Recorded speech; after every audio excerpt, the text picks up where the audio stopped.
Welcome, everyone. Of course, you know that it is now time, for Talent Experience Live, the show that covers everything that you need to know in talent acquisition, recruiting, talent management, and of course, everyone's favorite human resources. I am your host, Devin Foster, and the Talent Experience Live program is proudly brought to you by the good folks here at Phenom, whose purpose is to help 1 billion people find the right job. Of course, that is not a typo. It is the reason why we create the fantastic technology that we do. It is the reason why we host this show every single Thursday. And quite frankly, it's the reason why the organization exists. So look forward to hopefully helping a few more towards our purpose of helping a billion today. The talent, the way that we do that, of course, is through our intelligent talent experience platform, which helps candidates find the right fit faster, employees evolve in their current roles and beyond, recruiters achieve some next level productivity and efficiency, as well as managers. They get the ability to build better teams with data analytics and automation. Of course, all of this is powered by super slick artificial intelligence and machine learning. So if you are interested, don't hesitate. Run on over to phenom.com to learn more, where you will see a bunch of wonderful banners pointing you in the direction of the Phenom X Plus live event, which we actually just released some PR around today. There are 18 new product innovations. We're going to talk about generative AI. You won't want to miss that, so definitely register. I believe it is the 16th, so Tuesday. If you already have something booked for that time, register. You can watch it on demand. I promise it is something that you won't want to miss. We're talking about the future of, quite frankly, HR tech in general. So definitely up there. Now, we have a wonderful program for you today. Today, we're talking about workforce intelligence and employee relationship management. But before we get into that, it is tradition around these parts to really get the comments flowing, to get the folks at home involved. So I love to kick things off with a nice, easy icebreaker for you, which today is, when do you officially declare spring? I declared it this morning when I was up at 5 o'clock in the morning and got to ride my bike to the gym and wear shorts.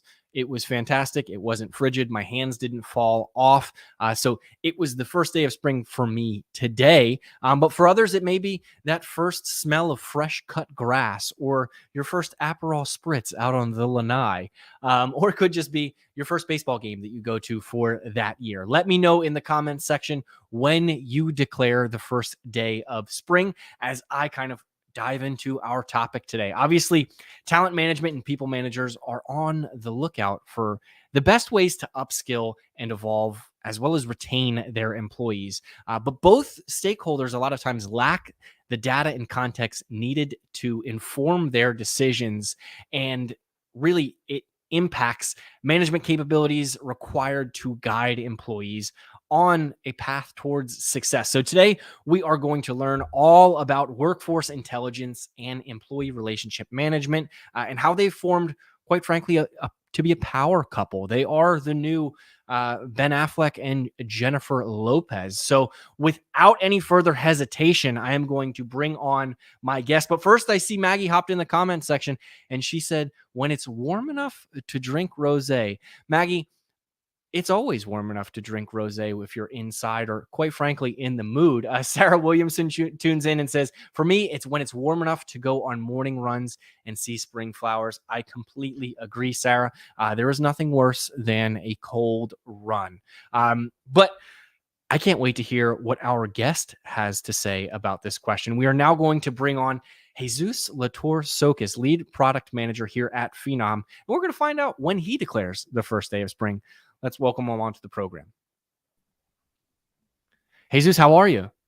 I'm doing good. How are you? Yeah, I'm doing fantastic. I saw a couple more comments come in as we beamed you up like Scotty from Star Trek. Tanzania says the beginning of spring is the first sight of a rabbit. Maybe that's Easter for a lot of folks.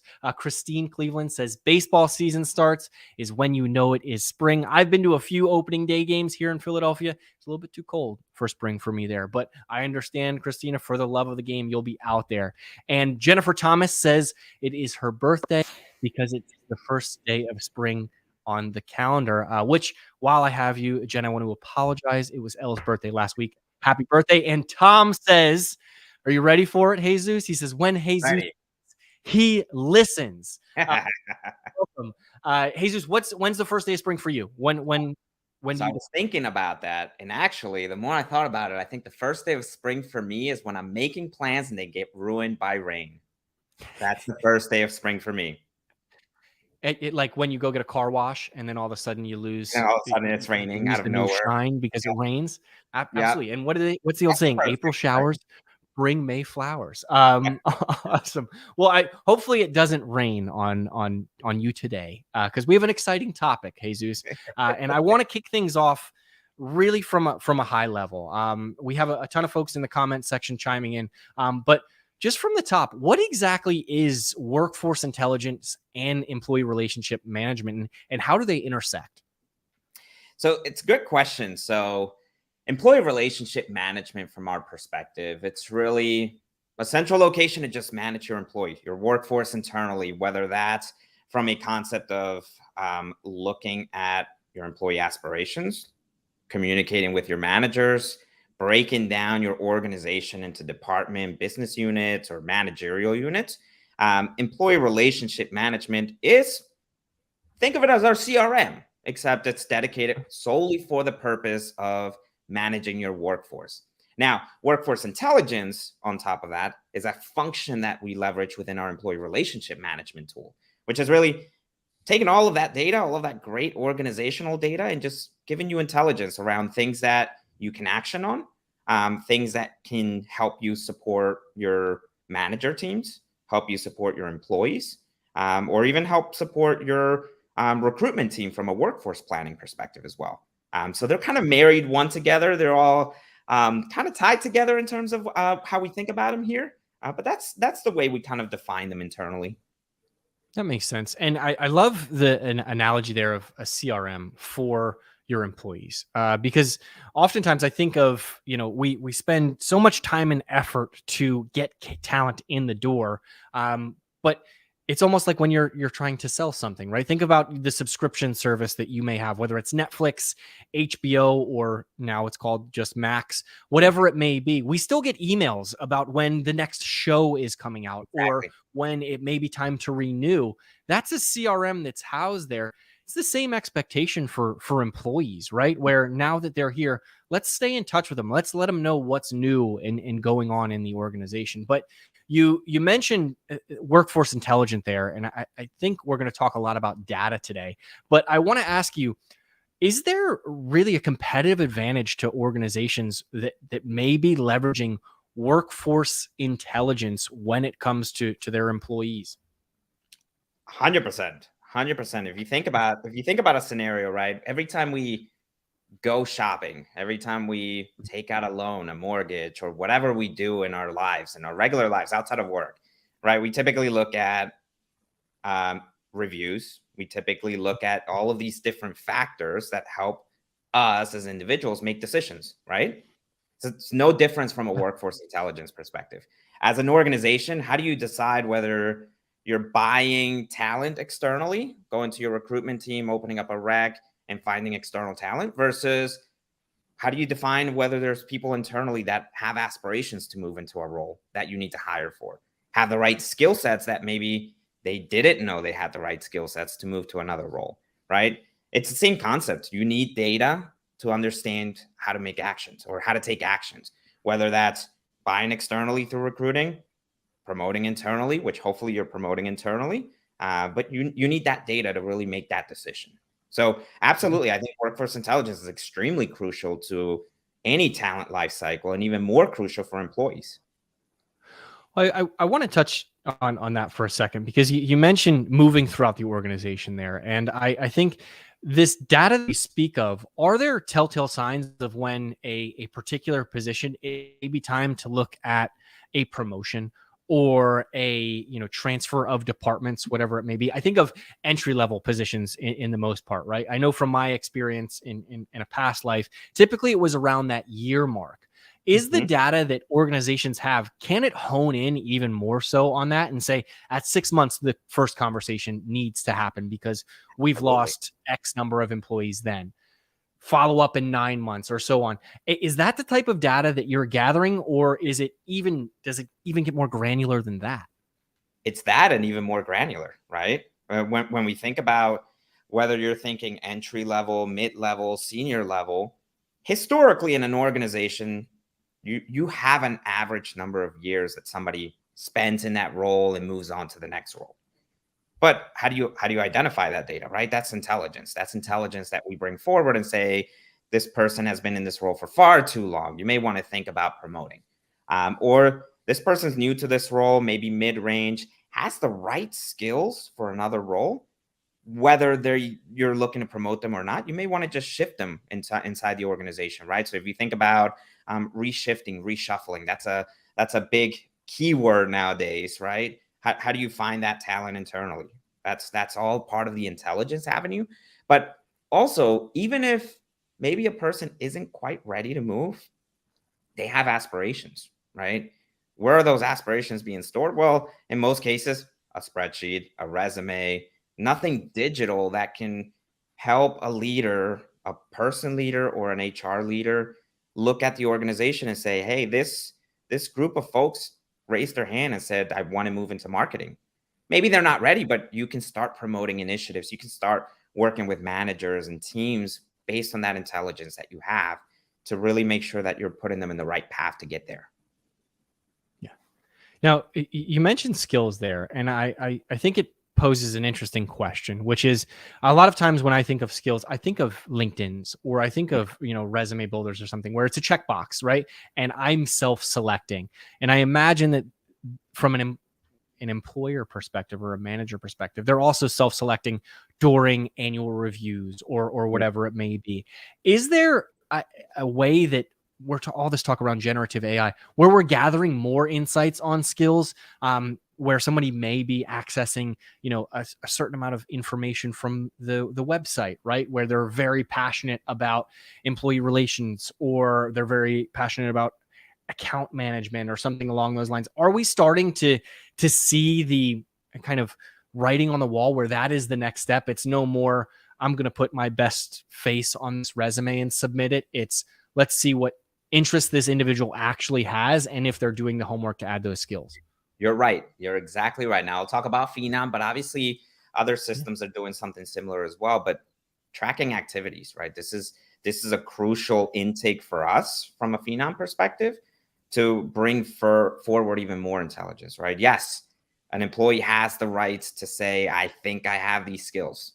I think I can perform this job. I think if you're not collecting that transparency from your employees, you're not giving them the space to be able to bring their true selves to work.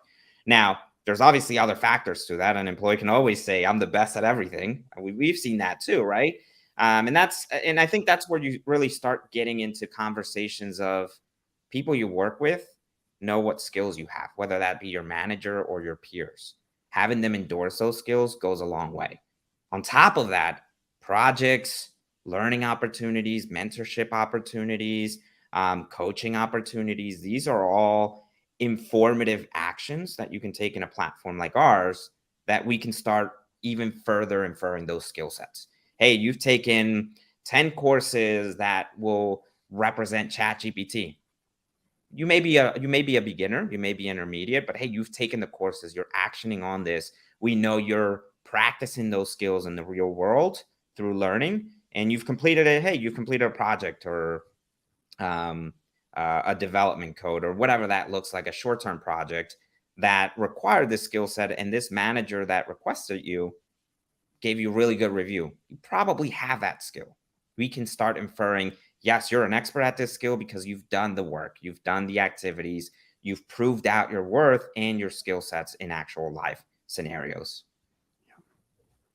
No, that makes sense. And I think from you mentioned mentorships there, Mhm. and that opens up this thought of me for a two-way street, right? Where you can cultivate these positive relationships for folks who want to upskill, but Mhm. the kind of the idea of someone, he's like, or some individual who says, why would I help? Right. What's in it for me? I think is the main point. And there's an opportunity there to really build leadership skills, right? If it is an individual who provides and is a self-starter, but they want that manager title or they want that director title, and now they're going to teach their skills. How do you cultivate those relationships, and how do you have that conversation with somebody who maybe hasn't raised their hands, that they need help or they need whatever it may be, but they want to be a mentor? Does that question make sense? Yeah, I'm going to flip that and kind of put it into two different ways, right? Because we think about more of an informal avenue, like a coaching avenue. Hey, maybe I'm not quite sure I can be a great mentor, but I don't mind having one-off conversations, maybe a one-on-one, to just talk about what my role is, what skill sets I bring to the table, and why I use them. The other avenue to that could be more of the formal, what we consider a mentorship program, right? Building those leadership skills to coach others, bring them into the light, bring them into a more Excelis role or skill set. I like to think about them in those two different scenarios. Scenario one, being able to find somebody in the organization that maybe has that right role, that right Mhm. title, or maybe that right skill, right? That's the first piece. That's intelligence right there. That's intelligence of an employee within the organization raising their hand and saying, hey, I have this skill. I work within this role. I have this job title. I'm good. You can start establishing one-off connections. Grab a beer, grab a drink, grab a coffee, grab a lunch, whatever it is. You can even do it informal over like a Zoom video or things like that. That helps open the doors for more than just a mentorship opportunity, but also opens the door for me as an individual just to get to know what your role is or what this skill is all about. I think that's a crucial opportunity for us to think about. The second piece is mentoring, right? And you have a question, Devin? You want to chime in? Oh, no, no, no, no. I was going to expand, but keep going. You're on a roll. So the second one we think about is mentoring, right? Now I know that we have mentors in the organization. The biggest problem around mentorship programs is they're not easily accessible to the organization. They're siloed. They're siloed to a certain department, to certain individuals. There's no clear way to identify who's a mentor in the organization. And again, I think that's intelligence that you need to bring to the table. If you have mentors in the organization that have availability and can help coach and nurture your employees for these skill sets, why not present them to the organization? Why keep them siloed to just a certain department or a certain group of folks? Let's open the floodgates. Let's let employees find mentors, find coaching opportunities, find informal connections. I think mentorship, to your point, goes two ways, right? You're completing a mentorship program, you're gaining skills. But not only me as a mentee, but me as a mentor as well. I'm gaining skills. I can coach others. I can guide others. I can be a leader within the organization. That's just going to go a long way.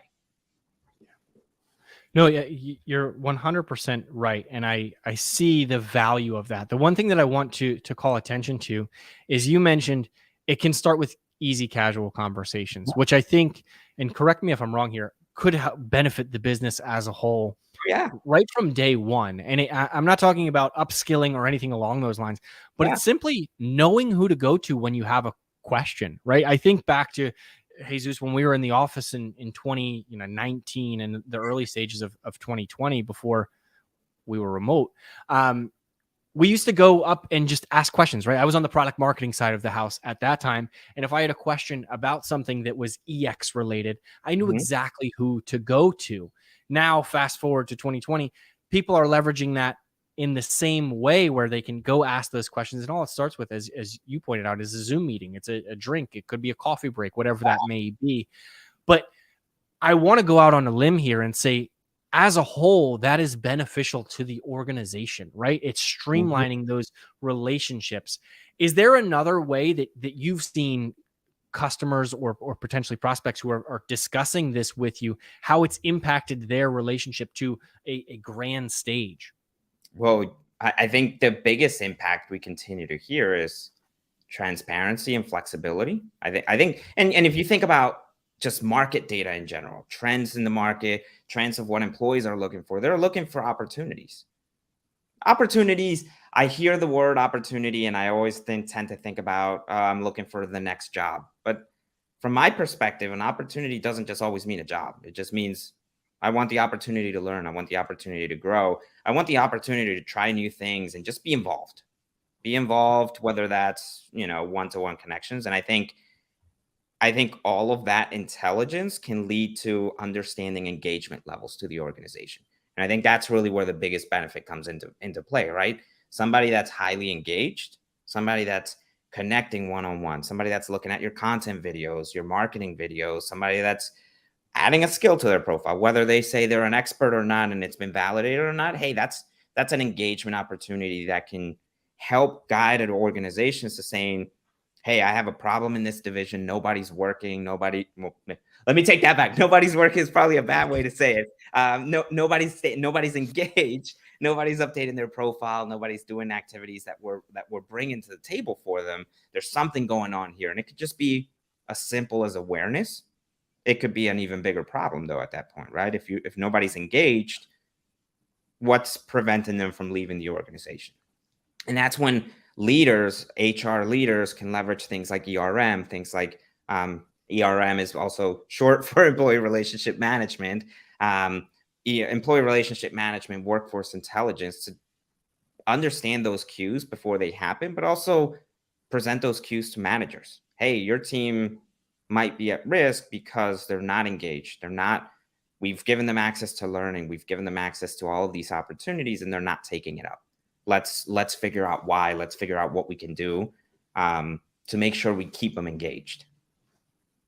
Yeah, no, I mean, you say ERM, right? And immediately I think if you're not engaging in ERM, if you're not doing that, your organization could be on its way to just the ER, right? The emergency room at the end of the day, because you have to have that engaged workforce that you mentioned. But I want to ask this question, which is, how do leaders and managers track it, right? At the end of the day, we mentioned, or you mentioned, engaging with things, adding a skill.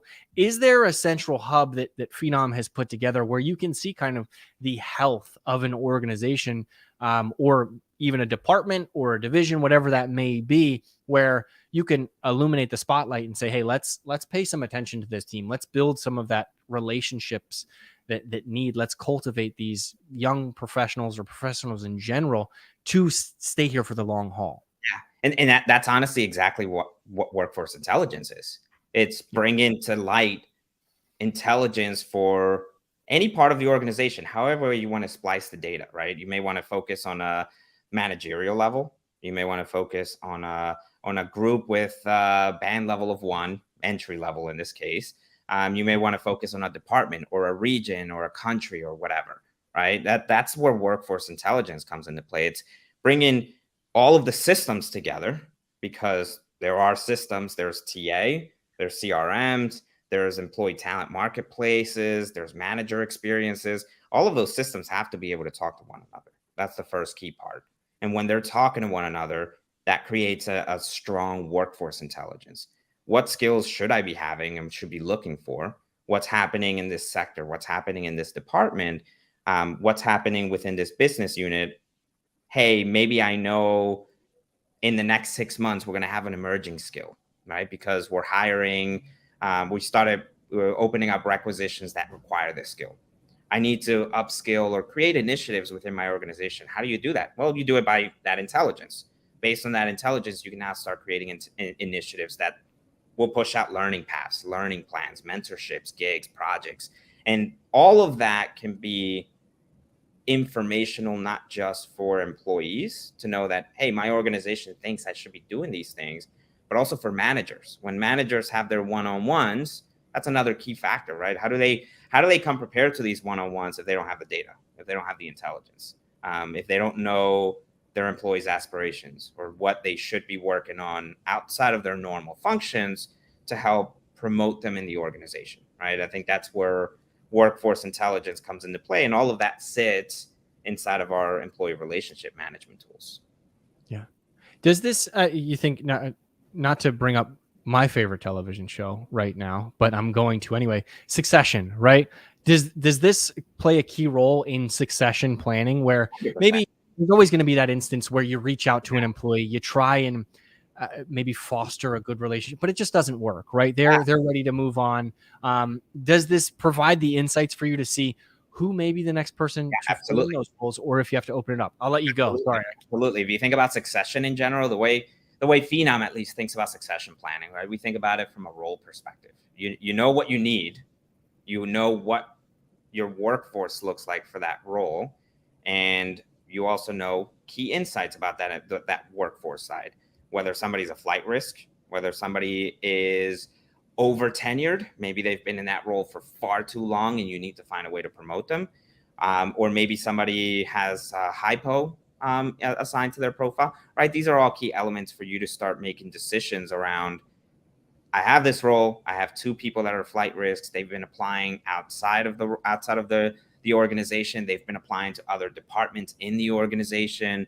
Maybe their manager hasn't had any good one-on-ones. This is key insights for organizations to start having that insight of saying, hey, I need to find somebody in case something bad happens. And how do you find that somebody? Usually you would have to kind of talk to managers and ask the question, hey, who do you think could succeed this role? Mm-hmm. Now, this is workforce intelligence, right? This is exactly what we want to bring to the table is we have all of this employee data, but you don't centralize. And if it's not centralized, how do you find a great successor? All of these employees are adding, again, aspirations. Maybe they're selecting a career path that they're interested in. Maybe they have the right skills, but they didn't know that they have the right skills for another role. These are all intelligent tools, intelligent insights when creating a succession plan. Finding the right skills, finding the right folks in the organization who are ready to move, and finding the right opportunities internally before you even start thinking about externally.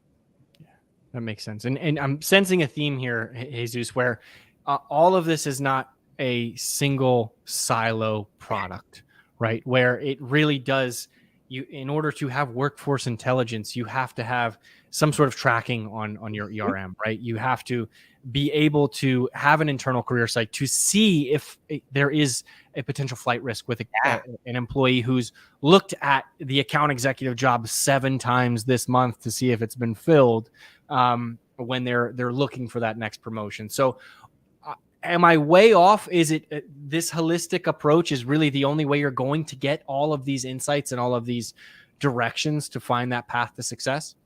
I think so. I think from a Phenom perspective, we firmly believe that to be true. I think there's other factors too that help, right? Because we've solely focused on the talent management insights, the employee data activities from people leaders, but also activities from like the HR side.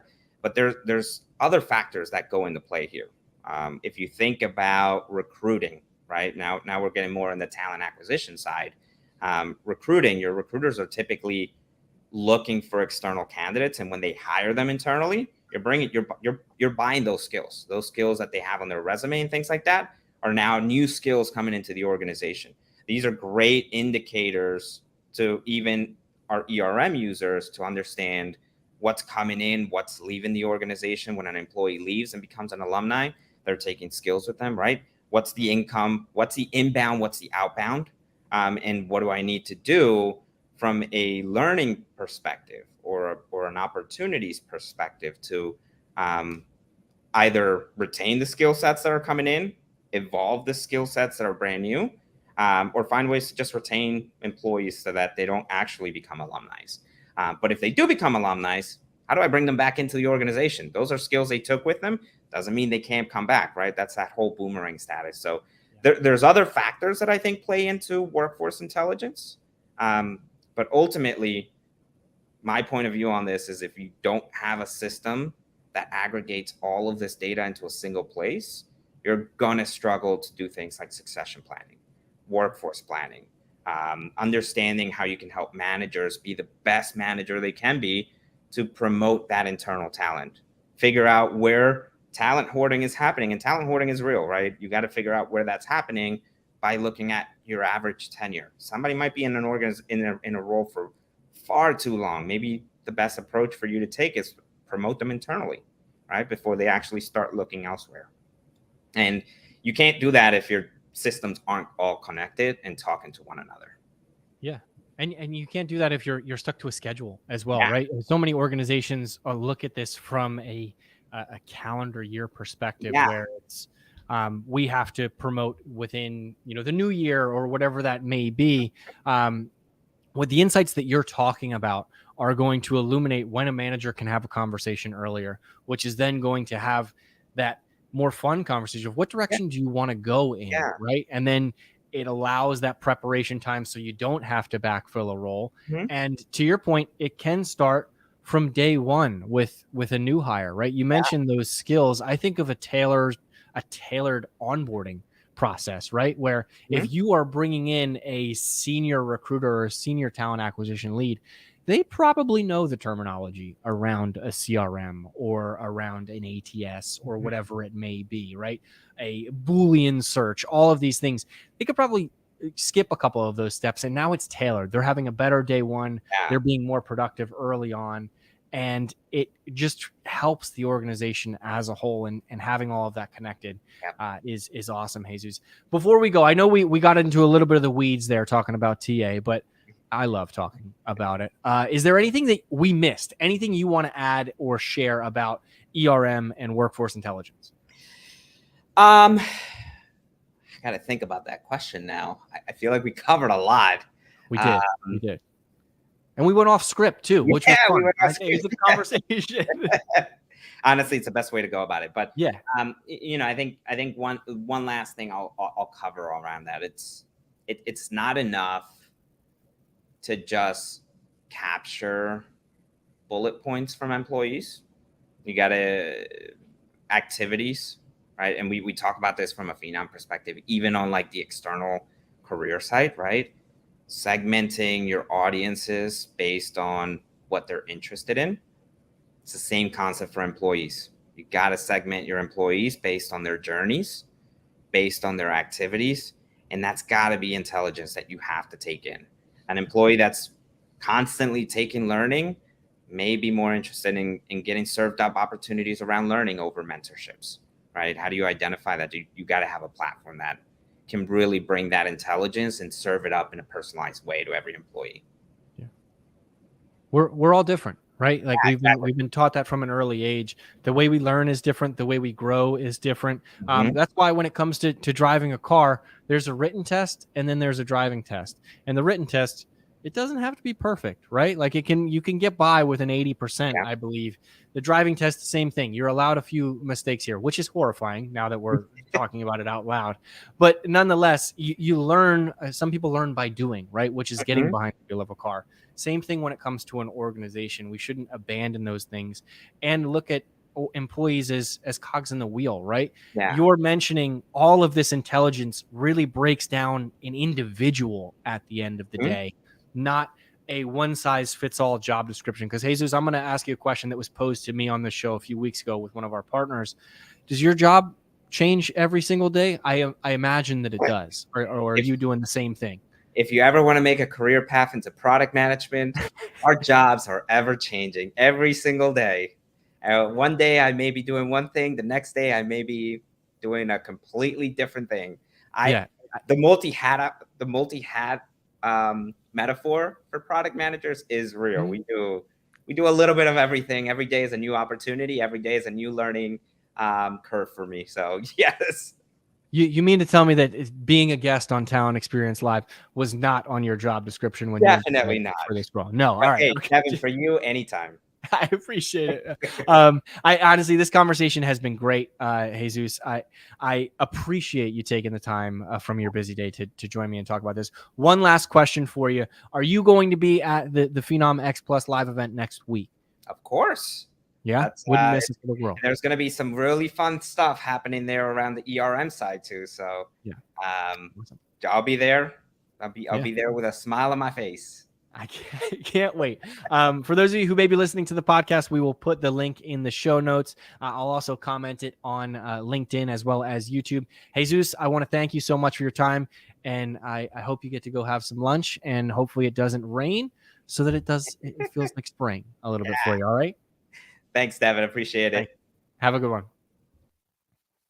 That was Jesus Latour Sokis, who is a member of our product management team here at Phenom. He's actually a lead product manager, in case you couldn't tell from how insightful that conversation was. Of course, we talked about everything from workforce intelligence to ERM, but it seems like there's going to be some new information coming out next week at the Phenom X Plus live event. So you won't want to miss that. I know next Thursday we are going to have a special guest, Jen Thomas, who is going to come on, talk about a new report that Phenom is about to release and everything in between. But I hope you enjoyed this episode. As always, if you missed any of it, you can catch the replay on LinkedIn. You can catch the replay on YouTube, as well as Spotify and Apple Music.